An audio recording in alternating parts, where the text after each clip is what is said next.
So my name's Carley Pettitt, and I'm the owner of Embirdery. I started Embirdery at the end of 2020, and it basically started as a way to keep from inundating my family's Instagram with my new obsession. Like I basically was like constantly posting embroidery things, and I was like, I should probably separate this from my personal one because not everyone wants to see that every single day like I do. So I created this different account, and funny enough, my friend had just created her own personal account where she was solely focusing on Pyrex. And so I was asking her for advice on like punny names and stuff. So she actually came up with the Embirdery because I really love birds. I've worked with birds for a big chunk of my life in the past as an animal care attendant. So that's kind of where the history comes from. I've always been really fascinated by them. So a lot of my art is kind of centered around that. And yeah, that's where it comes from. A lot of people get very confused by it, and they'll tell me that there's a typo in my name. And I'm like, no, that's intentional. Yeah. I've never been really good at having hobbies. I've always kind of been like a bit of a workaholic where I'd have like three jobs going at once and volunteering and then like doing side projects and stuff. So I was finally like, okay, I'm going to have a hobby. I'm going to like do something to kind of calm my brain because I have a very like anxious brain. So I started cross stitching in 2019, and my husband was trying to be nice and bought me a cross stitch kit, and it turns out it was an embroidery kit, and I was like, I don't know how to do this is new. But I decided to give it a try and totally fell in love. And just kind of it kind of turned into an obsession. And because I'm really bad at having hobbies, I was like, we'll see if maybe people will pay me to do embroidery for them. And it started with just friends and family. I just kind of went from there, and I really love it because I've joined this really amazing community of people who are interested in needlecraft and fiber art, and they're all just super supportive. And I think that's probably my favorite part about it. But really like I love being able to like educate others and teach others. I did a lot of that in my past jobs, a lot of education. And the fact that I'm able to like donate money to animal conservation is just like huge for me. It's really important to me. So yeah, that's the inspiration behind it. I grew up as a kid. I always loved animals. Like that was a big part of my life. I grew up watching Steve Irwin. He was my favorite human in the whole wide world. He was my like role model. So I wanted to be just like the crocodile hunter growing up. And I've actually worked previously at the zoo as an animal care attendant. So I take care of the animals. I try to make their lives as enriched as possible and provide them the best quality of care I can. So a lot of my experience is working with birds of prey, rehabilitated animals. I worked previously, or I volunteered previously at Wild North before it was Wild North.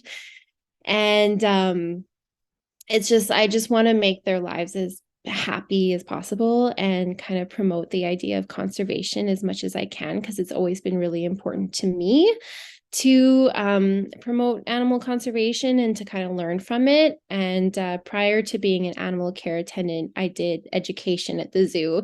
So I would teach kids about animals and conservation. We did programs and stuff. And I would have kids come to me years later and tell me that they remember me, and then they donated all their money to this animal conservation organization for their birthday. And it's just like, it's the coolest thing, like seeing that kind of change and the effect you can have on people. It's really neat. Yeah.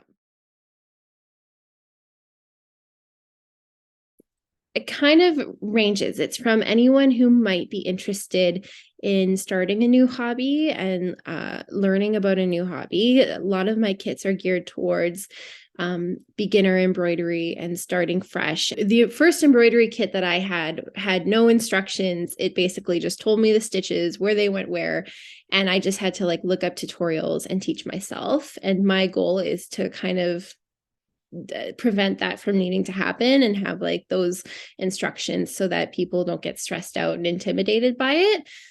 But then also I have kits geared towards more complex embroidery. So people that have been embroidering for a while might want to challenge themselves, or people that have experience in sewing and cross stitch and want to try something new, kind of explore a new kind of medium.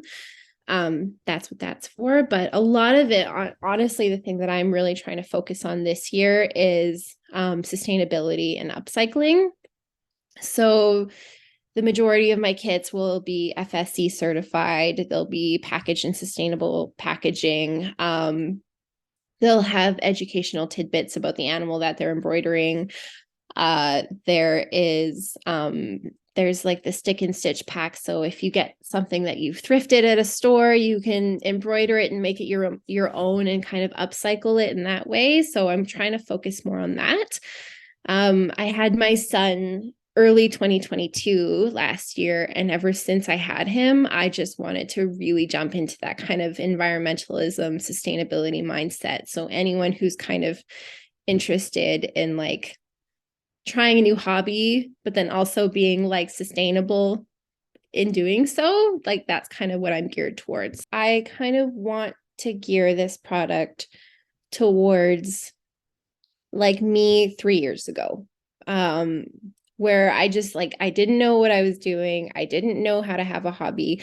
I wanted to be productive. I wanted to make a difference, but I also needed to like, the thing about me 3 years ago is that my mind was always going a million miles an hour. And I find that embroidery really helps to kind of calm those like fast thoughts and like the incessant like overthinking. It kind of gives me something to focus on. And I find that a lot of hobbies that people fall into can be really wasteful. So like the kind of person that like I want to gear my products towards is someone who might want to try something new, but maybe wants to reduce their footprint as much as possible. So, or finding sustainable ways of doing that hobby. So, for example, someone who loves embroidery, but is sick of buying those mass-produced bamboo hoops, maybe wants to buy these FSC certified beechwood hoops that are higher quality and are sustainably harvested. I've had a lot of interest in the community from people who want to make a difference and want to do better sustainability wise and footprint wise, but still kind of maintain that obsession of theirs. So that's what that's kind of geared towards. Yeah.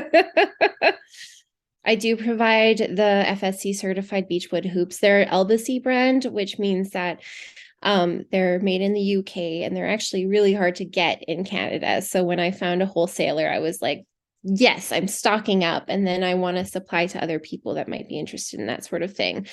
But also my embroidery kits, I kind of try to make it the least amount wasteful as possible so that people can kind of build their collections with that embroidery kit. So they'll get, instead of just like scraps of thread to work with, they'll get full skeins of thread that they can use to build their collection. Like the spring solstice kit, where it's like a embroidery hummingbird, but it also, because of the complexity of it, it comes with 26 different colors. So it'll be 26 different types of skeins. And then because you don't want to just throw those out, but people might not know what to do with those afterwards, I'm also including stick and stitch packs so they can further like make new things from it, and like they can kind of move forward with that hobby rather than like finishing it and then throwing away the leftovers. So I'm trying to focus on making it as supportive as possible and kind of moving that hobby forward. All of my packaging is either FSC certified or recyclable or both. So everything is like packaged mindfully. My needle minders are upcycled. So there are things that have been thrifted or found in antique malls, and I've turned them into needle minders. So people can kind of give them a second life. And again, with those stick and stitch packs, the stabilizer used is eco-friendly. It doesn't cause any sort of adverse reaction to like the water quality and stuff like that. And you can use those stick and stitch packs to bring a little bit more new life to those old pieces of clothing that you might have been bored of or thinking of getting rid of. So every 6 months, I change the conservation organization that I'm donating to. And I really like to get input from people that follow me on Instagram or follow me on Facebook. So I'll usually like ask for suggestions and have a poll out and have people help decide what organization, because if it was just me, it would probably be just like a bird organization after a bird organization. So it's like I want to make sure that I'm like reaching out to as many different areas of the world as possible. So last year we were able to donate over $800 to the Black Mambas, which is an anti-poaching unit in South Africa, which was amazing. And they've always been really special to me. So it was really cool being able to help them. And this, for the next 6 months, I think until the beginning of August, we'll be supporting the Bat Conservation Trust in the UK. And they support worldwide bat organizations, not just in the UK and Europe, but they kind of support organizations all over the world to help conserve the bat populations, which are being steadily threatened due to climate change, disease, habitat, like your human effects, basically human population increase, stuff like that.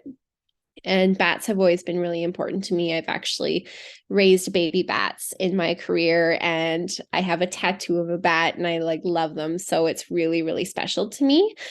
So 10% of my proceeds go towards the Bat Conservation Trust in the UK for from now until August. And then additionally, anything that's bat related, another 10% goes towards the Tolga Bat Hospital, which is a bat hospital in Australia that works on saving flying foxes and does a lot of raising babies from infants to release and stuff like that. So that's it's really cool. I'm really excited to see what we can do with that. I sell digital documents through Etsy, and then I also have my own online store at nest-embirdery.ca. You can find me on Instagram at nest.embirdery. I'm on Facebook. I am also on TikTok, though I'm not cool enough to be good at it. Yeah, like I'll also be doing like the 124th Street Grand Market twice a month and stuff in Edmonton. So yeah, I'm really excited for this opportunity, and I'm so excited for the expo. I'm just excited to be there and see other people and like meet other people who are interested in that kind of stuff.